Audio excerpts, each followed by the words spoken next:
Welcome to Basics of 401k. This session will help you better understand your employer's retirement plan and the benefits that come with it.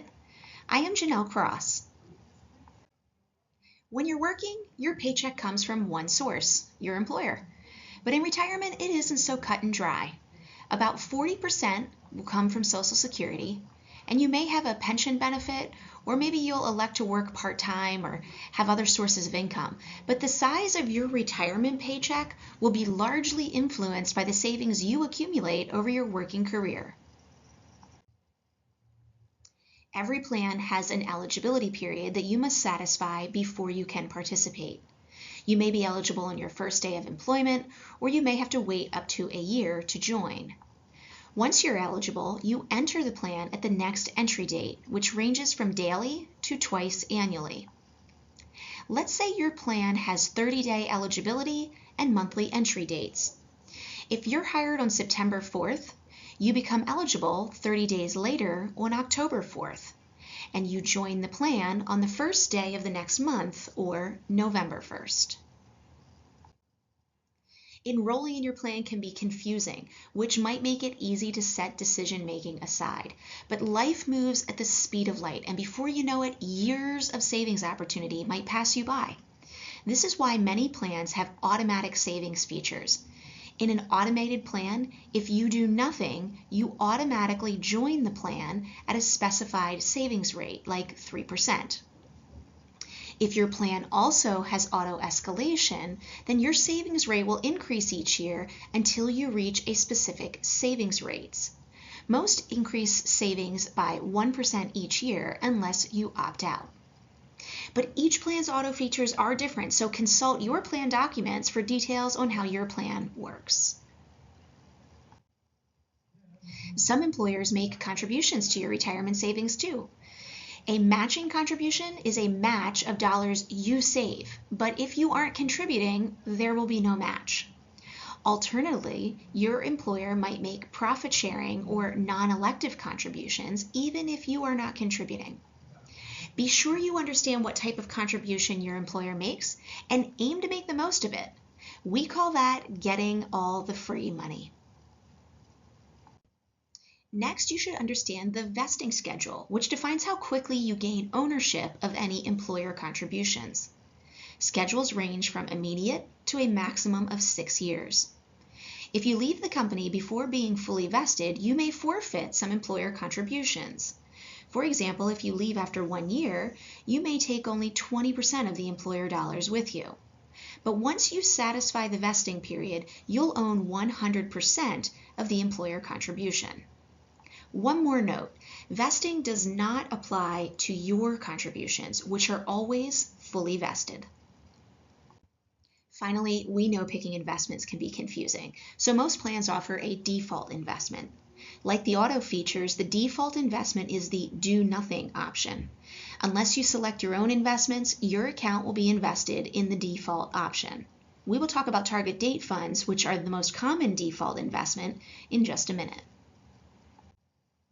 Now that you know how a 401k works, you might wonder how much you should be saving. To answer that question, you'll need to estimate how much you will need.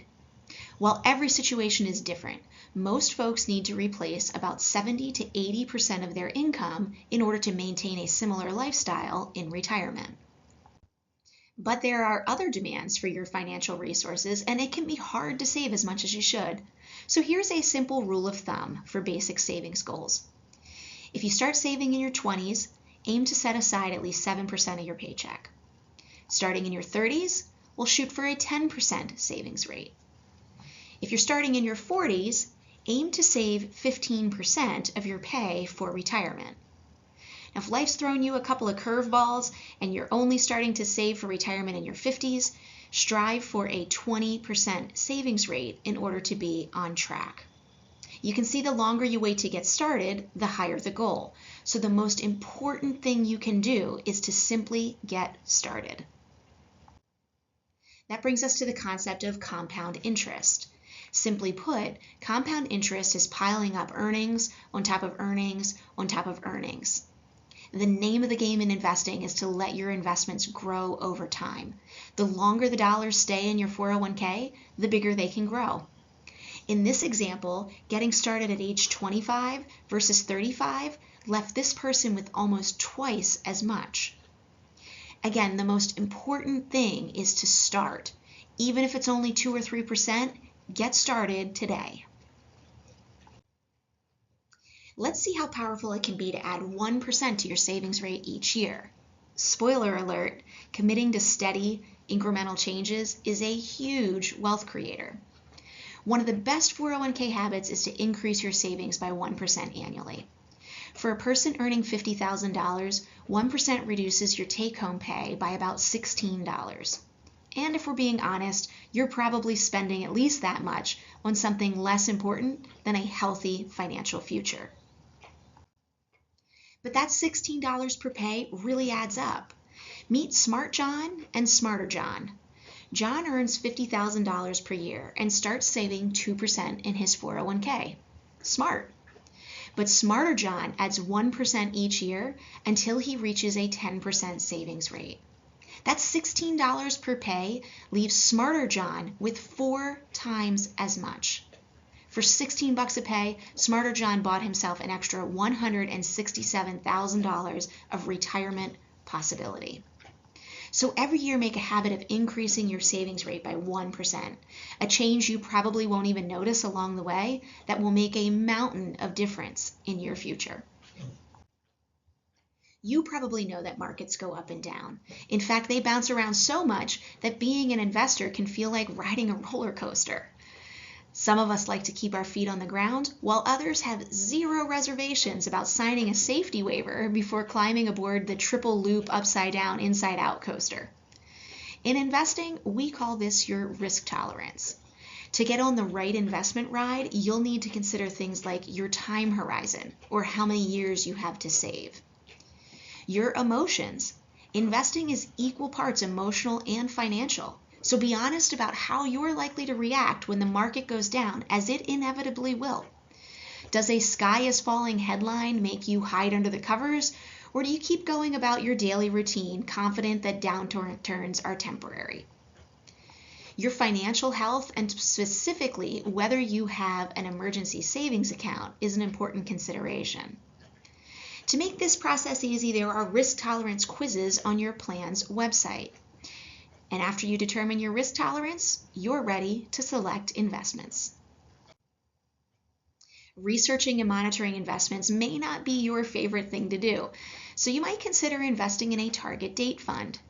A target date fund is a portfolio of investments managed by a team of professionals. They select and manage investments to ensure the mix gets less aggressive as the target retirement date approaches. Let's consider 2 savers to understand how target date funds work.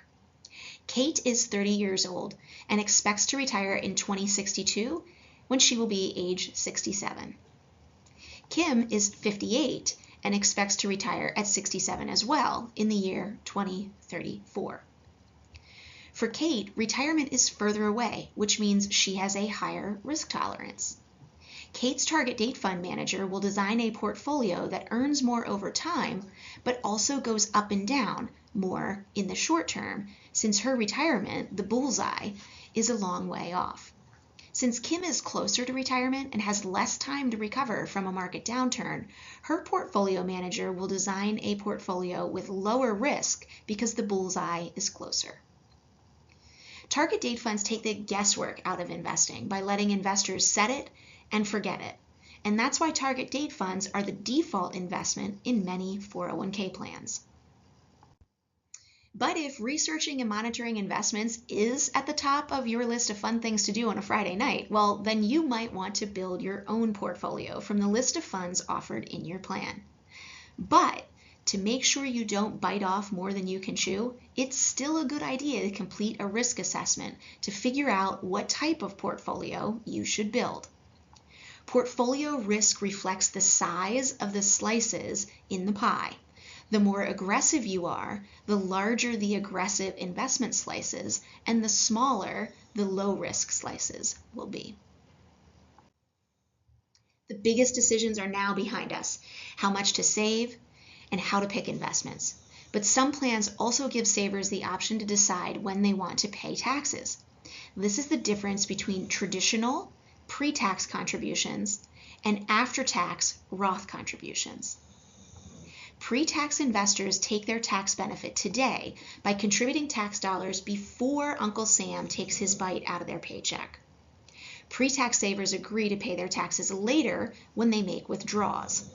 This is often best for savers in a high income tax bracket who expect to be in a lower tax bracket when they retire. Alternatively, Roth savers pay taxes now by contributing to their 401k after Uncle Sam takes his bite out of your paycheck. This prepayment of retirement taxes means that withdrawals of both contributions and earnings are tax-free at retirement. While every situation is unique, here are some general situations where the Roth 401k might be best. Employees who expect to be in a higher tax bracket in retirement. These folks also tend to be younger employees who have more time until retirement and more time to build tax-free earnings.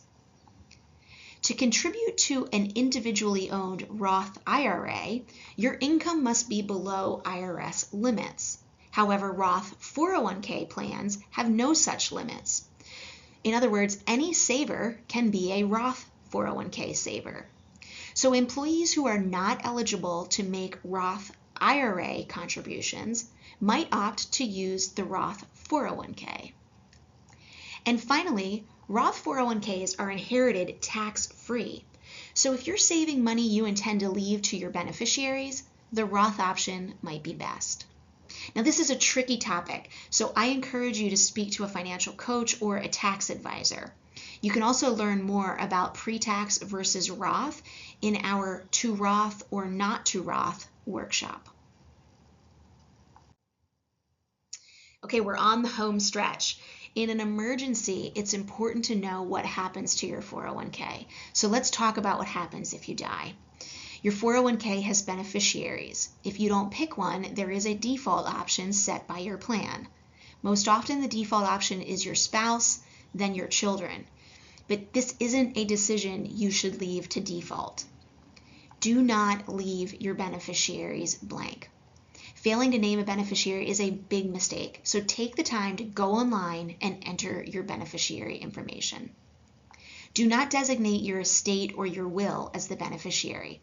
This could lead to court involvement and delay distribution to your heirs for months or even years. Keep your info current. Many people fail to update designations after major life events like marriage, divorce, or the birth of children or grandchildren. And finally, consult an expert if you aren't sure who to name as your beneficiary. Experts would include an estate attorney or a tax professional.